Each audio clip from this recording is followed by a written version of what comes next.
بسم اللہ الرحمن الرحیم۔ السلام علیکم ورحمۃ اللہ وبرکاتہ۔ ناظرین کرام، آج کا ہمارا موضوع ہے کہ ایک انسان کے نامہ اعمال کے 99 رجسٹر۔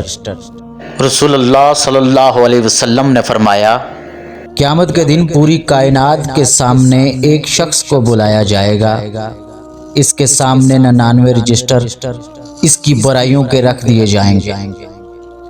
ہر رجسٹر اتنا لمبا چوڑا پھیلا ہوگا جتنی نظر کام کرتی ہے۔ اللہ تعالیٰ کی طرف سے سوال ہوگا کہ ان برائیوں میں سے کسی ایک برائی کا بھی انکار کر سکتا ہے؟ میرے نگران فرشتوں نے کہیں تجھ پر ظلم تو نہیں کیا؟ وہ جواب دے گا، اے میرے رب، ایسا نہیں ہے۔ پھر سوال ہوگا، کوئی عذر ہو تو پیش کرو یا کوئی نیکی ہو تو سامنے لاؤ۔ بندہ ڈرتے ڈرتے جواب دے گا، یا رب، کوئی عذر بھی نہیں اور کوئی نیکی بھی نہیں۔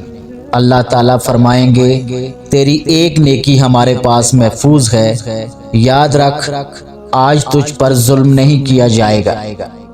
چنانچہ ایک کاغذ کا ٹکڑا نکالا جائے گا، اس میں لکھا ہوگا، اشہد اللہ الہ الا اللہ و اشہد ان محمد عبدہ و رسولہ۔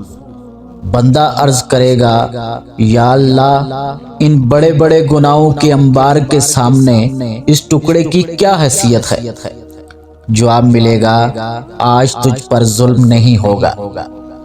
چنانچہ گناہوں کے وہ بڑے بڑے رجسٹر ترازو کے ایک پلڑے میں رکھ دیے جائیں گے اور کاغذ کا ٹکڑا دوسرے پلڑے میں رکھ کر وزن کیا جائے گا تو کلمے والا پلڑا بھاری ہو جائے گا اور اس دن وہ عذاب سے بچ جائے گا۔ اللہ پاک سے دعا ہے کہ مرتے وقت ہماری زبان بھی اسی بات کی گواہی دے رہی ہو، اشہد اللہ الہ الا اللہ و اشہد ان محمد عبدہ و رسولہ۔ ناظرین کرام، آپ سے گزارش ہے کہ اگر چینل پر نئے ہیں تو چینل کو سبسکرائب کریں، ویڈیو کو لائک کریں اور کمنٹ باکس میں اپنی قیمتی رائے کا ضرور اظہار فرمائیں۔ ملتے ہیں کسی اور ویڈیو کے ساتھ، تب تک کے لیے اللہ نگہبان۔